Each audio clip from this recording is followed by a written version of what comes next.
सम्माननीय सभामुख महोदय, हिजो बलिदानी दिने बेलामा, हिजो राष्ट्रले ठुलो परिवर्तन मागेका बेलामा हामीले आफ्नो ज्यानको आयुध दिन पाएनौँ, सङ्घर्षमा उभिने अवसर हामीले पाएनौँ, सकेनौँ, जानेनौँ, भ्याएनौँ, थिएनौँ।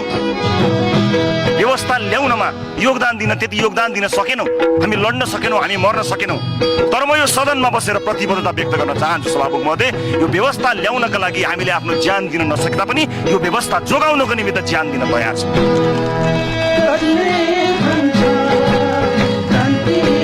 यसलाई तलमाथि हामी हुन दिँदैनौँ।